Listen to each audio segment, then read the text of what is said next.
Bom, pessoal, vim um pouquinho pro lado de cá agora para não ficar o tempo todo. Deixa eu ver, é desse lado? Não, não, não, é desse. Sim, para não ficar o tempo todo desse lado aqui. Então eu vim um pouquinho pro lado de cá.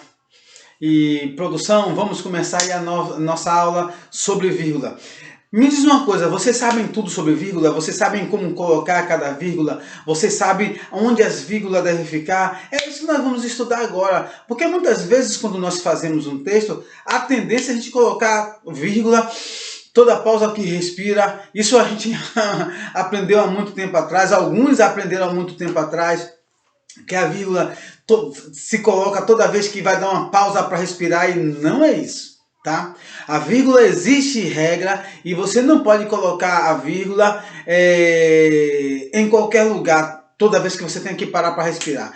Porque você já imaginou, cada pessoa colocaria a vírgula em um lugar diferente, porque pessoas param para respirar em momentos diferentes. Agora você imaginou uma pessoa asmática, como é que ela faria a sua prova, como é que ela escreveria a sua redação? Eu não estou toda hora parando para respirar porque falta ali o ar. Mas então a gente precisa entender que no uso correto das vírgulas existem regras e que a gente não pode ignorar essas regras no uso da vírgula, tá bom? Então eu estou aqui para ajudar vocês, espero que vocês prestem atenção nessa aula e vamos lá, comandante, vamos lá, edição, solta a vinheta aí que nós vamos começar a falar sobre vírgula. Voltando a falar sobre vírgula aqui, nós temos algumas regras básicas. Vamos pensar em algumas regras básicas. Primeiro, a vírgula serve para que você tenha um bom entendimento do texto em que você está lendo ou que você está escrevendo. Muitas vezes, a vírgula pode salvar ou matar alguém. Okay? Então isso é sério, o uso correto da vírgula é fundamental para que haja uma boa comunicação. E vou te dizer, um dos grandes problemas que existe na escrita, um dos grandes problemas que existe na comunicação, na expressão, é justamente o fato de a gente não conseguir ser bem entendido nas coisas que nós escrevemos. E por isso os problemas acontecem. Porque colocamos vírgula no lugar errado, escrevemos interrogação, colocamos ponto final onde não era para colocamos ponto de continuação onde era para ser 2 pontos, onde era para ser, entendeu? Não colocamos a vírgula no lugar correto quando nós estamos enumerando, por exemplo, uma série de fatores, uma série de produtos, entendeu? Uma série de palavras. Então, para que é que serve essa tal dessa vírgula?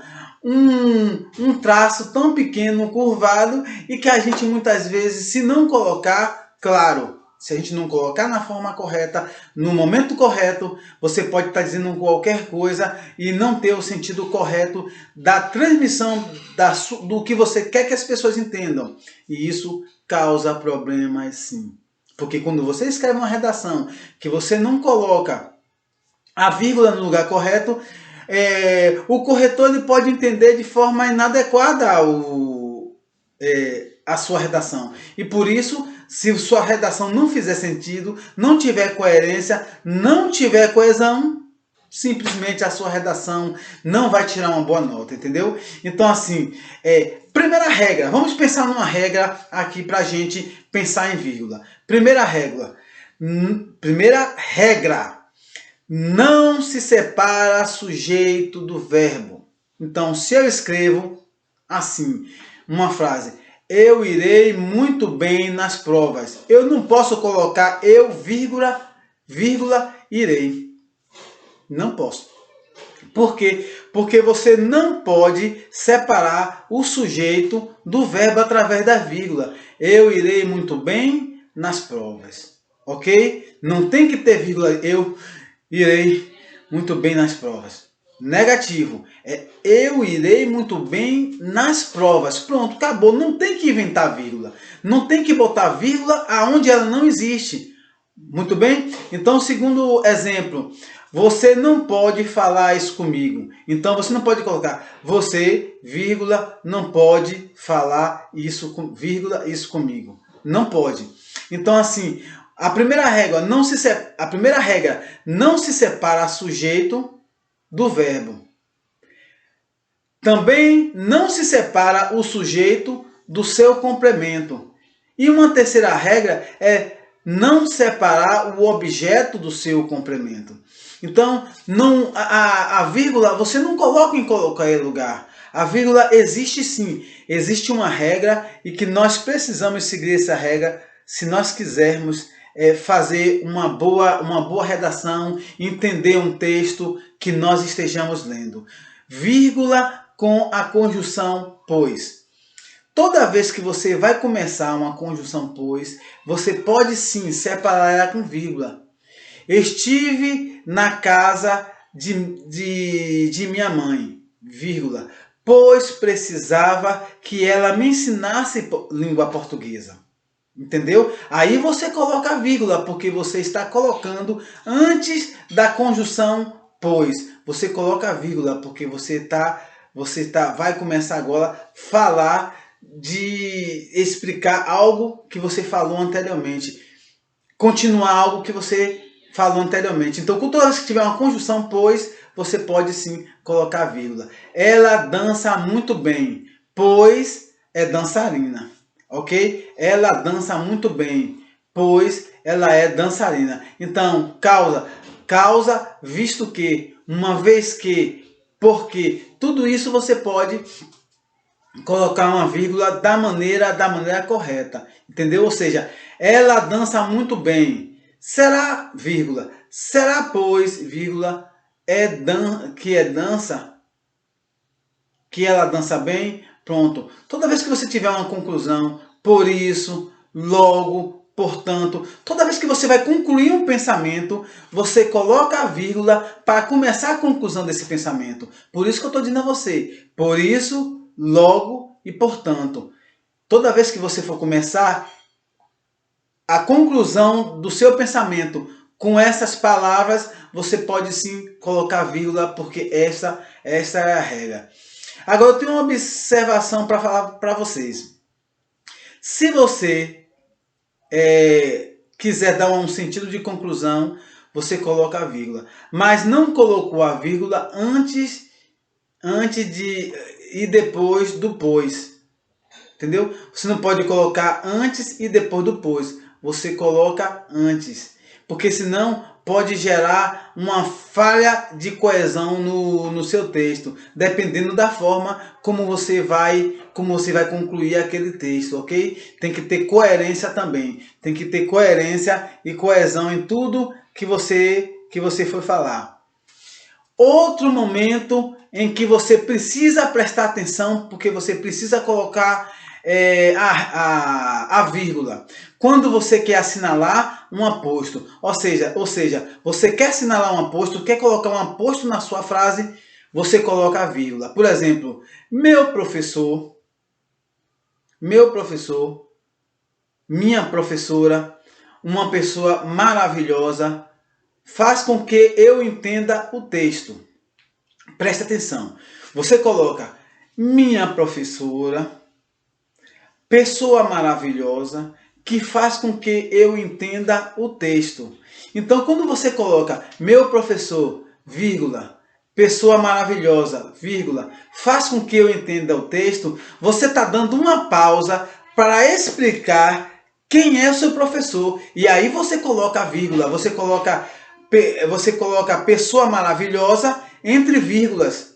Entendeu? Porque você está dando uma pausa para explicar que o seu professor, que a sua professora é uma pessoa maravilhosa. Então isso é assinalar a sua frase com aposto. Por exemplo, você pode colocar meu filho, que é muito inteligente, toma banho todos os dias. Mas a gente já está chutando, foi a primeira coisa que veio na cabeça. Por exemplo, vou mudar um pouquinho essa frase. Meu filho, vírgula, que gosta muito de estudar, vírgula, tem como preferência a matéria de ciências. Entendeu? Você poderia colocar, meu filho gosta muito da matéria de ciência. Isso não perderia o sentido, entendeu? Estaria com o sentido completo se você colocasse, meu filho gosta muito de estudar a matéria ciências. sentido completo. Mas você dá uma pausa. Meu filho, que é muito inteligente, gosta de estudar matéria de ciências. A única coisa que você fez aí foi assinalar a sua frase com um aposto para dar ênfase àquilo que você está falando sobre o seu filho, sobre o seu aluno, sobre o seu pai, sobre sua mãe, sobre qualquer pessoa, até sobre objetos ou sobre animais, tá? Mas eu estou aqui dando o exemplo de pessoas para ficar mais simples a nossa compreensão. Tá, vamos dar fazer uma frase aí é, sobre algum objeto. Pronto, sobre minha casa. Eu coloco assim, a minha casa, que não é muito grande, vírgula, ela é muito aconchegante. Ok? Ou seja, minha casa, vírgula, que não é muito grande, vírgula, ela é muito aconchegante. Se eu colocasse apenas minha casa é muito aconchegante, teria o sentido completo da frase, mas eu queria dar uma ênfase, eu queria assinalar um aposto, eu queria fazer uma explicação sobre a minha casa, entendeu? Então por isso eu coloquei minha casa, que não é muito grande, coloco entre vírgulas, é um lugar aconchegante. Simples assim. Você faz isso quando você quer dar ênfase. E isso enriquece o seu texto. Isso enriquece sua redação. Enriquece a leitura. Ok? Então, vamos lá. Vou dar um outro exemplo para você. Lembro de Daniel, por exemplo, que só fazia estudar. Pronto. Se eu colocar, lembro de Daniel que só fazia estudar, você entendeu a frase. Mas eu queria dar uma ênfase no que eu estava dizendo. Por isso que eu coloquei Daniel, por exemplo, ok? Só fazia estudar, só gosta de estudar, só gosta de jogar bola ou qualquer outra coisa que você queira falar. O importante é que para você entender que quando você vai assinalar um aposto, você tem que colocar esse aposto entre vírgula. Toda vez que você for explicar algo sobre uma pessoa, no meio do texto, você tem que colocar entre vírgula. Entendeu assim? Ficou calmo? Ficou certo assim? Então, vamos lá continuar para que a gente possa dar andamento na gramática, que é uma matéria maravilhosa. Eu sou particularmente, gente, apaixonado por gramática. Espero que vocês gostem muito. Em breve eu vou fazer outras aulas, vou fazer atividade, vou fazer exercício, mas nesse momento não é a minha proposta fazer exercício para vocês, mas em breve eu farei alguns exercícios junto com vocês para fixar isso na mente, para que vocês possam compreender cada vez mais e assim vocês estejam prontos para qualquer prova de vestibular, qualquer prova de Enem, qualquer prova de concurso, o que você venha fazer, você vai tirar uma nota satisfatória. E aí eu queria falar sobre uma observação para vocês. O aposto, ele não tem verbo. Uma vez que você coloca, que você não classifica mais como um aposto, e sim como oração subordinada. Ou seja, eu queria só chegar aqui, ajudar vocês nesse ponto aqui, para que a gente possa ter um entendimento mais claro sobre isso. Aposto, ele não tem verbo. Você viu que os dois exemplos que eu coloquei é meu professor, pessoa maravilhosa, minha professora, pessoa maravilhosa, faz com que eu entenda o assunto, entenda o texto, entenda a prova, ok? Daniel, por exemplo, só gosta de jogar bola. O aposto, ele não tem verbo, uma vez que se coloca o verbo, não se classifica mais como aposto, e sim como oração subordinada. Toda vez que você colocar o verbo, se você colocar o verbo, ele deixa de ser um aposto e ele vai passar a ser uma oração subordinada. Por quê? Você lembra da oração subordinada? Porque a oração subordinada, ela precisa de um complemento para fazer sentido. Entendeu? Você lembra da história? Quem chama, chama alguém. Ok? Quem fala de alguém. entendeu? Quem gosta, gosta de alguém, gosta de alguma coisa. Então, os verbos, eles deixam a frase sem um aposto e a frase passa a ser uma frase subordinada porque ela precisa de um outro complemento para dar sentido. Só que, como eu disse a vocês, se você tem um aposto no meio da frase, é somente para você dar ênfase ao que você quer falar sobre uma pessoa, sobre um objeto, sobre um animal ou sobre qualquer coisa. É só para você dar uma ênfase e enriquecer o seu texto. Ou seja, toda vez que você for colocar um aposto, você não pode colocar verbo. Ficou claro aí? Então, ele não acrescenta algo que perde o seu sentido. Então, você vai começar a fazer frases que não fazem sentido nenhum. Por isso, você precisa simplesmente fazer o aposto entre vírgulas, mas ele não pode ter verbo, porque senão ele perde o sentido da oração de aposto. Ele passa a ser uma oração subordinada. Entendeu? Então, vamos seguir aqui na aula. Vamos lá. Um outro detalhe que eu gostaria de falar para vocês. Se o aposto estiver no início do período, a vírgula ficará depois dele. Ok? Se o aposto, possa ser que o aposto esteja no início do período, no início da frase, então a vírgula vai ficar depois dele. Se o aposto estiver no meio do período, como foi os dois exemplos que nós demos anteriormente, ele ficará entre vírgula. A vírgula ficará antes e depois dele, ok? A vírgula ficará antes e depois dele, se o aposto ficar no meio da frase. Agora, se o aposto estiver no final do período, a vírgula ficará antes dele. Gravou aí? Percebeu? Então, assim, falando de aposto, se o aposto estiver no início do período, a vírgula vai ficar depois dele.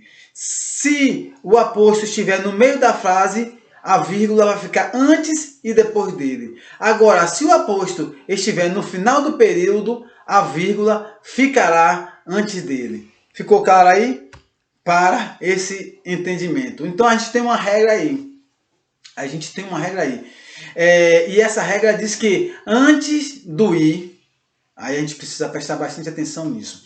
Antes do i, quando a oração, tivermos uma oração com sujeitos diferentes, ou quando ela se repetir. Por exemplo, eu mandei um e-mail, vírgula, e meu pai enviou uma carta. Eu mandei um e-mail e meu pai enviou uma carta. Então, essa conjunção i, você coloca a vírgula antes dela, porque você está dando uma pausa para exemplificar a mesma ação efetuada por outra pessoa. Eu enviei um e-mail e meu pai enviou uma carta. É o mesmo que você dissesse assim, ó, por exemplo, eu enviei um e-mail, meu pai uma carta, minha mãe um e-mail, uma carta, um cartão, meu irmão, e aí você vai colocando vírgulas, ok? Você pode fazer isso. Exemplo, vou dar um outro exemplo para você. Faz-se o céu e a terra e o mar, ou seja, fez-se o céu, a terra e o mar. Você pode separar isso aí com vírgula junto com a conjunção e. Fez-se o céu e a terra e o mar. Não está errado, essa é regra, porque antes da conjunção e, quando você coloca sujeitos diferentes, você está falando de pessoas diferentes, ou seja, ou de coisas diferentes, ou seja, céu, terra e mar. Você se lembra do exemplo anterior? Eu mandei um e-mail e meu pai mandou uma carta. Entendeu? Aí você pode separar por vírgula. Se eu for colocar que eu mandei um e-mail e mandei uma carta, fica completamente diferente a frase, ok? Fica sem a vírgula. Eu posso colocar eu mandei o e-mail. Pessoal, mais uma vez estamos aqui porque ainda temos muitas coisas para falar sobre gramática. E então eu vou tentar ser o mais breve possível para que não se torne cansativo para vocês, para que não torne cansativo para nenhum de vocês, ok? Então nós vamos falar agora dentro da gramática sobre a crase. A crase é um acento em que nós sempre utilizamos. Sempre precisamos utilizar, mas nem sempre colocamos a crase na hora que é necessário. Isso por falta de conhecimento, outros momentos por esquecimento. Mas o importante é que nós precisamos entender o que é crase. E simplesmente, crase é a função de duas vogais idênticas, tá bom? Primeiro conceito que você tem que ter em sua mente é isso aí. A crase é a fusão de duas vogais idênticas e representa-se graficamente a crase pelo acento grave, tá ok? O acento grave é a mesma coisa de crase. Então você precisa entender esse assunto, porque quando você estiver fazendo o seu vestibular, você estiver fazendo o Enem ou qualquer concurso, quando você começar a fazer os acentos grave corretamente, o acento crase corretamente, o analisador ele já vai olhar para você com outros olhos. Ele vai entender que você domina o assunto, que você domina a pontuação e que você sabe fazer uma crase. Tá ok? E que possivelmente o acento vírgula, interrogação, exclamação, possivelmente você também domina todas essas áreas. Então, quando eu digo assim, ó, um exemplo. Ele era dedicado à filha. Ele era dedicado à filha. Quem é dedicado a alguém ou dedicado a alguma coisa. O verbo perde a preposição e o substantivo pede o artigo, tá ok? O verbo pede a preposição e o substantivo pede o artigo.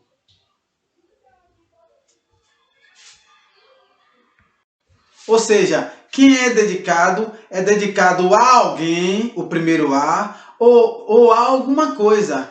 E nessa questão aí que vocês observam, é a pessoa, a filha. A filha é o sexo feminino, tá ok? É uma palavra feminina. E como ela é uma palavra feminina, logicamente ela precisa do a. Você juntando o a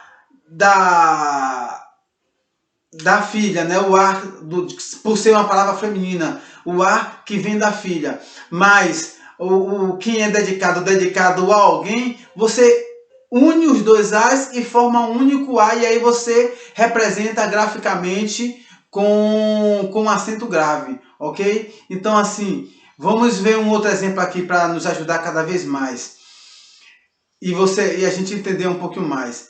Ela se referiu a você. Esse é mais um exemplo que eu estou dando para vocês. Ela se referiu a vocês. Então, o verbo não é uma palavra feminina, é uma palavra masculina. Ela não é uma palavra feminina e ela é um pronome.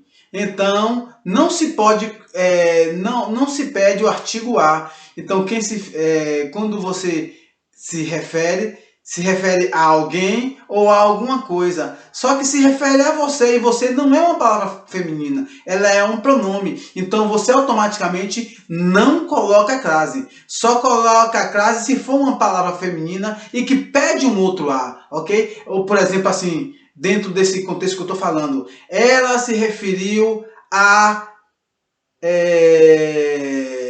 Curitiba, que é a cidade de Curitiba. Então, como Curitiba é a Curitiba, não é o Curitiba, então, logicamente, você vai crasear, porque juntando o a da Curitiba, quem refere-se a alguém ou a alguma coisa, você junta os dois as e forma um único a representado com a crase para dizer que ali tem dois as, entendeu?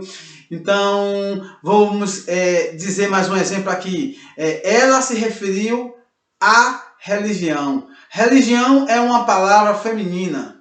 Portanto, pede o artigo. E que artigo? A religião. Então, quem se refere a ela, a alguém ou a alguma coisa. E como se você se refere a alguém ou a alguma coisa, esse a de alguém ou de alguma coisa, une-se com a palavra, com a vogal da palavra feminina, duas vogais iguais, como nós dissemos, a vogal A, então ela é representada. Nós não podemos colocar dois A, ou seja, referiu-se a religião. Nós só colocamos um A e colocamos a crase, e aí pronto, definiu.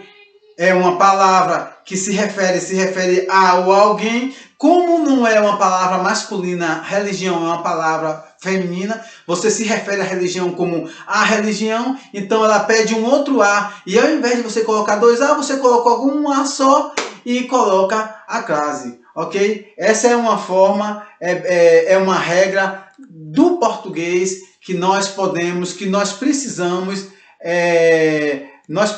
ter em mente, nós precisamos saber claramente como é que se processa tudo isso. Então, crase.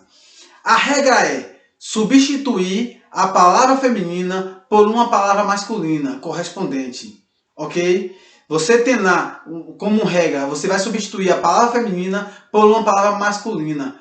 Se aparecer aos diante da palavra masculina, ocorre a crase, tá ok? Por exemplo, vou dar um outro exemplo aqui de uma outra situação que ocorre a crase.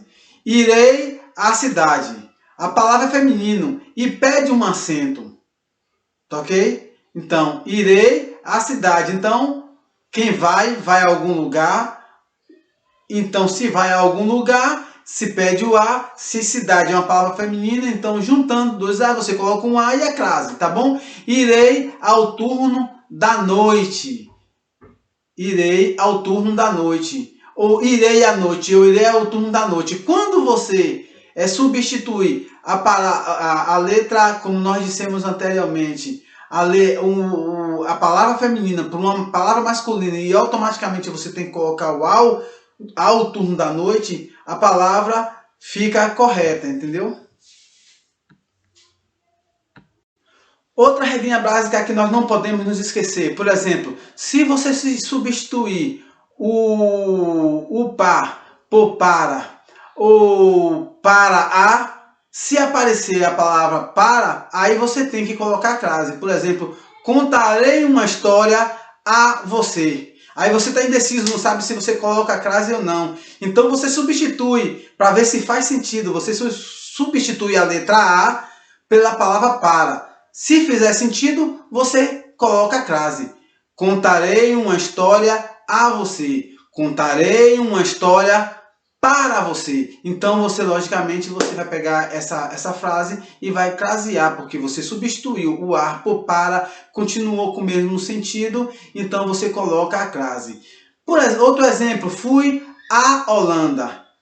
Quando você diz fui à Holanda, a Holanda já sugere, porque a Holanda já é uma palavra feminina, né? Já facilita pra gente, porque a Holanda é uma palavra feminina. E se você vai à Holanda, você vai para a Holanda. E se você vai para a Holanda ou volta da Holanda e essa continua sendo uma palavra feminina, você coloca a crase. Então, fui à Holanda, obrigatoriamente você precisa colocar a crase, ok? Isso aí vocês não podem esquecer, porque é recorrente, é fácil a gente esquecer, porque é um acento que não é muito utilizado por nós, é um acento que é difícil de a gente ver por aí, em texto, a não ser aquelas pessoas que já estão acostumadas a escrever, são os escritores, professores de língua portuguesa, dentre outros professores também que conhecem a regra e utilizam corretamente, ok? Então, outra regra é o seguinte, você substituir o verbo pelo verbo voltar. Se aparecer voltar a dar, é porque ocorre a crase. Como eu ia dizendo anteriormente, mas eu deixei para agora, você diz, irei a Curitiba. Se você disser, voltarei de Curitiba, aí você tem crase, tá ok? Ou seja, você substitui o verbo irei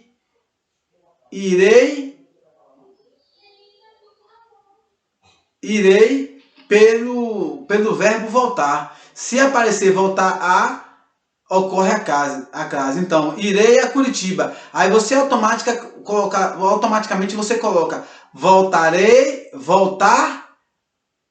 Não.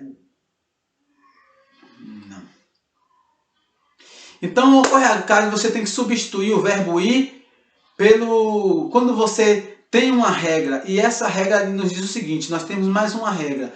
Você tem que substituir o verbo ir pelo verbo voltar. Se aparecer voltar dar, ocorre a crase, é porque ocorre a crase. Por exemplo, irei à Bahia. Se você tirar o irei e colocar voltar, voltar, dar e der certo, fizer sentido, voltar da Bahia, então ocorre a crase. Então a frase irei à Bahia, ela tem crase, porque se você substituir por voltar da Bahia, também você faz sentido e a palavra está correta. E isso a gente também não pode deixar nós não podemos esquecer.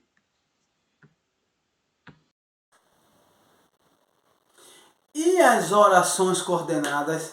Nós falamos das orações subordinadas. Já que falamos das orações subordinadas, nós não podemos deixar de falar das orações coordenadas. E aí nós temos também que trabalhar as orações coordenadas, que faz parte da gramática, faz parte de todo o universo da língua portuguesa. As orações coordenadas, o nome já está dizendo, ela é uma oração que ela é coordenada, ela não é subordinada. E já que ela não é subordinada, vocês lembram qual é a principal característica de uma oração subordinada? Ela depende de uma outra oração para fazer sentido, para estabelecer sentido. Correto? Então, assim é a subordinada. Mas a oração coordenada não. A oração coordenada, ela não depende de uma outra oração para fazer sentido. Ela é independente de uma outra oração, tá? Quando eu digo assim, eu fui ao mercado, eu fui ao cinema, eu fui ao shopping, eu fui jogar futebol. Quando eu estabeleço essas frases, ficou claro na sua mente? Você entendeu que eu fui jogar futebol? Você entendeu que eu fui ao mercado? Você entendeu que eu fui ao shopping? Você entendeu que eu fui ao cinema? Sim, não precisa de uma outra oração para que você venha entender o que eu estou dizendo. Automaticamente, quando eu digo eu fui jogar bola, eu fui ao cinema, ou eu fui a qualquer outro lugar, eu fui numa festa, você entendeu completamente a frase. Não precisa de uma outra oração para que você entenda. Então é uma oração coordenada, tá ok? Uma oração coordenada. E se eu digo também para você, comprei muitos produtos, você entendeu que eu comprei muitos produtos? Ficou claro para você que eu estabeleci uma comunicação com você, que eu comprei muitos produtos e você agora entendeu que eu devo ter ido no mercado, eu devo ter ido no shopping, eu devo ter ido em algum lugar, mas a comunicação ela foi estabelecida e você entendeu que eu comprei um produto, tá ok? Então, só que eu tenho duas frases. A frase eu fui ao mercado e eu tenho a frase comprei muitos produtos. E aí, para unir essas duas frases que são coordenadas, que não precisam de uma da outra, mas eu posso colocar uma conjunção, uni-las com a conjunção e, com a letra E, na verdade, né? Então eu posso dizer assim, eu fui ao mercado, eu fui ao cinema, eu fui jogar bola. Quando eu digo eu fui ao mercado, eu posso completar dizendo e comprei muitos produtos. Quando eu digo fui ao cinema e eu assisti 2 filmes. Se eu disser que eu assisti 2 filmes, ficou claro para você a comunicação? Então, eu assisti 2 filmes, também estabelece, também é uma oração coordenada, porque ela não precisa de uma outra oração para fazer sentido e estabelecer uma compreensão entre quem está falando e o ouvinte. Entendeu? Então, oração coordenada é uma oração de que ela não precisa de uma outra oração para fazer sentido, diferente das orações subordinadas. Eu acho que eu falando tantas vezes assim, você vai acabar de fato gravando, porque é assim mesmo. Professor não tem jeito, professor, para fazer o aluno entender, ele tem que repetir algumas vezes. Então tenha calma com a gente aí, vamos lá devagarzinho, a gente vai entender todas as questões relacionadas à gramática, a oração coordenada e a oração subordinada que nós temos para apresentar para você nesse momento.